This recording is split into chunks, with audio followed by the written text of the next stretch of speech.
Escrito hace más de 2000 años, el poema épico de Tito Lucrecio Caro expresa nociones completamente modernas. Por ejemplo, el empirismo, una teoría de los átomos, una teoría de la evolución, la noción de la prehistoria, y la moral y psicología epicúrea. Al ayudar a iniciar el Renacimiento, se le considera de lo más importante. En este video podrás conocer detalles sobre una sección de este poema épico.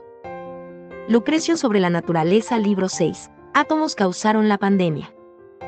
Este libro comienza alabando a Atenas. El poeta elogia la ciudad como la cuna no solo de la civilización cultivada, sino también de un hombre sabio en particular. No se especifica quién. Supongo que debe ser Sócrates. Sea quien sea, este hombre, al ver que los humanos habían adquirido todo lo necesario materialmente para una vida feliz, decidió impartir a la humanidad lo que psicológicamente les faltaba. Considera estas líneas. Que aún dentro del hogar, todavía tenían el corazón ansioso que atormentaba la vida, sin pausa con tormentos de la mente, y deliraban por la fuerza con quejas airadas. Entonces él, luego, con sus palabras veraces, purificó los pechos de los hombres, y puso los límites de la lujuria y el terror, y exhibió el bien supremo hacia el cual todos nos esforzamos. Este bien, en parte, implica superar el miedo a la divinidad. Sí, hablando de los autoengaños religiosos del hombre, Lucrecio dice: porque su ignorancia de las causas cósmicas los obliga a ceder todas las cosas al imperio de los dioses y a concederles el dominio real. De esta manera, dirigiéndose a su audiencia más inmediata, el nombre Memio, el poeta suplica al lector que abandone la creencia en la divinidad. En tono jocoso, para terminar esta introducción, el poeta hace una referencia positiva a un mito religioso.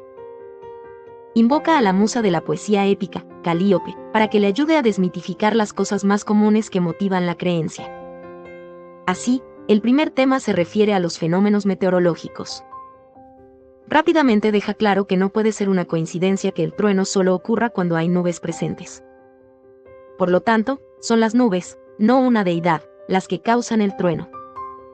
En cuanto a qué son las nubes, supone que están llenas de humedad, de modo que son más pesadas y densas que el aire normal, pero no tan densas como para caer como lo harían la madera y la piedra. De cualquier manera, en un pasaje prolongado, el filósofo argumenta que las nubes causan el trueno. Esto ocurre, dice, cuando chocan o cuando el aire de alguna manera las divide. ¿Por qué el resultado del choque o la fisura en la nube se comporta como lo hace? Como el hierro, blanco de los hornos calientes, chisporrotea cuando sumergimos su resplandor en el agua fría. Debería notar que están calientes porque se supone que las nubes no solo contienen partículas de agua, sino también de fuego. Sí, como el fuego sube naturalmente, Lucrecio supone que parte de él es interceptado y atrapado por las nubes en su camino hacia el sol. Del mismo modo, reciben la luz solar, que está hecha de las mismas partículas que el fuego. Por supuesto, nada de esto es realmente correcto, o el entendimiento actual, pero es encomiable que sea racional y material. También es jocoso, ya que la discusión trae a la mente la obra de Aristófanes titulada Nubes. Hay un punto sobre por qué el trueno se ve mucho antes de que se escuche. Como ya he explicado, las partículas que transportan la vista se mueven más rápido y más lejos que las que transportan el sonido. Esto se puede notar, aparentemente, si la tala de madera se ve y se escucha desde lejos. El poeta también indica que hay una cierta regularidad en el trueno y la lluvia. Estos se sincronizan con la temperatura y la estación. Por lo tanto, no está justificado asumir que alguna deidad es su causa.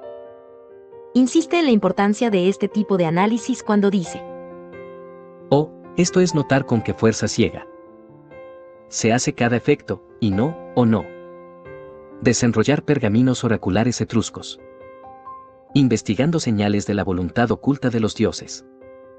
También cuestiona por qué un dios golpearía objetos sin sentido y criaturas inocentes. O por qué lo haría en masa sin ningún propósito aparente, en lugar de en ocasiones discretas e individuales. Jaja. Sin mencionar que a veces el trueno cae sobre una ofrenda religiosa. Lucrecio también describe cómo se forman las nubes. Esto fue sorprendentemente correcto. Entiende la evaporación y la condensación. Estos serían naturales para la teoría de los átomos. En cuanto a la lluvia, la atribuye ya sea a la presión del aire o a la sobresaturación de partículas de agua. El tema ahora cambia a los terremotos. Lucrecio argumenta que debajo de la Tierra hay muchas cavernas y grietas. Estas a menudo tienen agua o aire. Por alguna razón, los movimientos de este aire o agua pueden causar disturbios en la superficie. El poeta hace una analogía con cómo el mero movimiento de un objeto pesado sacude el suelo a su alrededor. Por lo tanto, un pequeño disturbio debajo del suelo produce un gran terremoto en la superficie. El filósofo luego intenta explicar una variedad de fenómenos curiosos o misceláneos. El primero de estos es por qué el océano permanece nivelado a pesar del constante flujo de agua hacia él. La respuesta es sencilla: la evaporación predominante. Esto es causado por la luz solar y por el mero viento. Luego viene la cuestión de los volcanes. Primero, se señala que el mundo es muy grande y que el número de átomos en existencia es infinito. Con esto en mente, se hace la analogía de cómo se desarrolla la enfermedad en el cuerpo.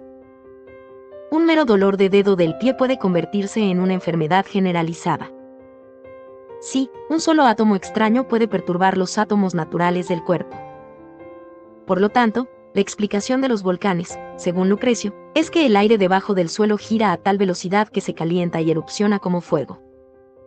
Por supuesto, esa no es una comprensión correcta de los volcanes, pero es casi una comprensión correcta de las enfermedades contagiosas. Más sobre esto seguirá. Me gustó bastante la observación. Hay, además, algo de lo cual no es suficiente declarar una sola causa, sino más bien varias, de las cuales una será la verdadera. Esto se dice para introducir la famosa pregunta de por qué el río Nilo fluye y refluye como lo hace. Sé que esta fue una gran pregunta para Heródoto. Jaja. Lucrecio también habla de la afirmación, la aparente realidad, de que las aves evitan, o caen de, ciertas áreas del aire. Lo mismo se dice, aparentemente, de los grandes mamíferos en algún lugar de Asia. En cuanto a las aves, el poeta lo toma como un hecho que esto ocurre en la Acrópolis de Atenas. Dice que esto no se debe a algún poder de la divinidad que no le gusta a los cuervos. Jaja. Más bien, invoca la noción de que todos tienen diferentes receptores para los diferentes átomos de sensación. Una vez más, así como las cosas saben, o se sienten, diferentes para diferentes criaturas, también se ven y huelen diferente. Así. Esos lugares sin pájaros deben enviar una esencia que lleva la muerte a las cosas aladas, que desde la tierra sube a las brisas, para envenenar parte del espacio aéreo. Saltando un par de cosas, llegamos a la pregunta de los imanes. Aquí la explicación es bastante ingeniosa. Los imanes, argumenta el poeta, deben de alguna manera propulsar átomos y empujar objetos que carecen de suficiente vacío entre sus átomos. Del mismo modo, en su propulsión, dejan vacío en el otro lado del imán. Este vacío aspira objetos que no son lo suficientemente porosos. Objetos que carecen de vacío, espacios vacíos. A través de la previa explicación, se menciona cómo las venas sanguíneas deben ser los portadores y distribuidores de nutrientes al cuerpo. No sabía que el hombre antiguo tenía tal claridad. Esto se presenta como un ejemplo de cómo los átomos pueden moverse a través de objetos, en este caso líquido. De cualquier manera, los imanes solo afectan ciertos metales, ya que todas las cosas son, a nivel atómico, diferentes. Esta diferencia se puede ver en cómo algunos objetos se endurecen con el calor, mientras que otros se derriten, mientras que otros se queman. Diferencias similares ocurren con el frío. Es una explicación bastante sobresaliente. Por supuesto, es incorrecta, pero muy ingeniosa. Ahora el tema se dirige a las enfermedades. Desafortunadamente, no se dice mucho nuevo que no se haya dicho antes. En cambio, Lucrecio entra en una referencia literal describiendo los horrores de la plaga. En particular, la que golpeó a Atenas durante la guerra panhelénica. Recuerda cómo lo describe Tucídides. Verdaderamente, una causa ambiental más significativa de la historia si alguna vez hubo una. Ay, ay, ay. La historia impulsada por mera casualidad. Lo nuevo en términos de explicación científica es la idea de que diferentes áreas del mundo, diferentes climas, contienen diferentes átomos en el aire que pueden causar diferentes enfermedades. Considera. ¿No ves, además, que aquellos que llegan a una región lejos de la patria y el hogar se enferman por la extrañeza del clima y las aguas? Ya que las condiciones varían mucho. Hay varios ejemplos, deduzco que la malaria es uno de ellos. De la plaga que golpeó durante la guerra panhelénica, describe horrores, de manera bastante poética. Considera las líneas.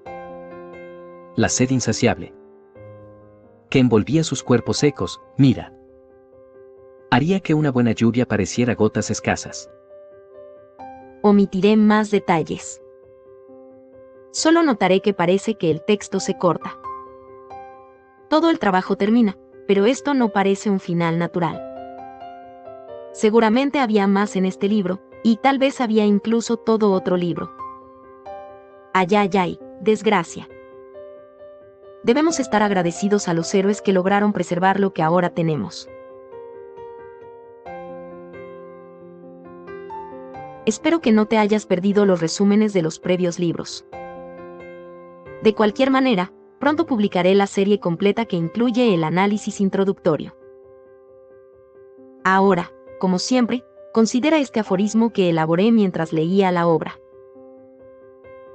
Todos los años, todos los muertos que alguna vez murieron, cumplen un año más de haber muerto.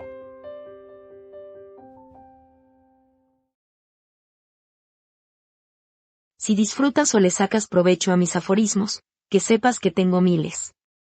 Escribiré libros con breves ensayos temáticos compuestos de aforismos. Estos ensayos son profundos e intrigantes pero fáciles de leer. Para copias muy económicas, busca Protágoras Paz en el sitio web de Amazon. Repito, Protágoras Paz, ese es mi nombre.